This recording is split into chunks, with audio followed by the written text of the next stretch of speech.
এবার থেকে 10 কেজি বেশি জিনিসপত্র বহন করতে পারবে না বাইক ট্যাক্সি। সাম্প্রতিক একটা বিজ্ঞপ্তি প্রকাশ করে জানালো রাজ্যের পরিবহন দপ্তর।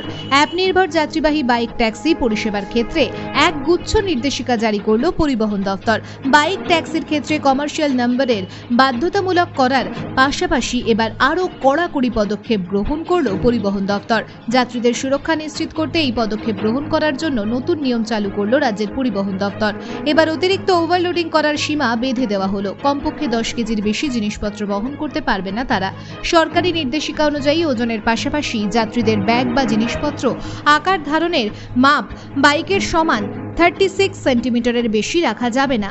বাইকের দুপাশে 15 সেন্টিমিটারের বেশি জায়গায় নয় সেটা নিশ্চিত করতে হবে বাণিজ্যিক বাইক চালকদের। পরিবহন দফতর সূত্রের খবর, রেলের সফর থেকে ফিরে যাত্রীরা নিজেদের সুবিধার্থে বাইক ট্যাক্সি ব্যবহার করে থাকেন। হাওড়া স্টেশন বা শিয়ালদহ স্টেশন, কলকাতার বিভিন্ন স্টেশন থেকে ব্যাগ ও লাগেজ নিয়ে বাইক ট্যাক্সি বুক করে নিজের বাড়ি বা গন্তব্যস্থলে যান। ফলে অতিরিক্ত ওজনের জিনিসপত্র বহন করার জন্য অনেক সময় বাইকে দুর্ঘটনার আশঙ্কা থাকে। অনেক সময় বাইক ট্যাক্সিতে অতিরিক্ত মালপত্র বহন করার জন্য অন্য বাহনের সঙ্গে সংঘর্ষও বাধে।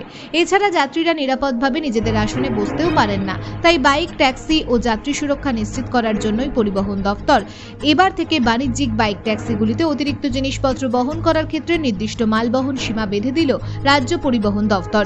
এই মর্মে বিজ্ঞপ্তি জারি করে রাজ্যের ডিজি ও আইজি ট্রাফিক সহ লালবাজার ডিসি ট্রাফিক সহ পরিবহন দপ্তরের সমস্ত আঞ্চলিক কার্যালয় সহ সমস্ত জেলা শাসককে এই নির্দেশিকা পাঠিয়ে দিয়েছেন পরিবহন সচিব সৌমিত্র মোহন।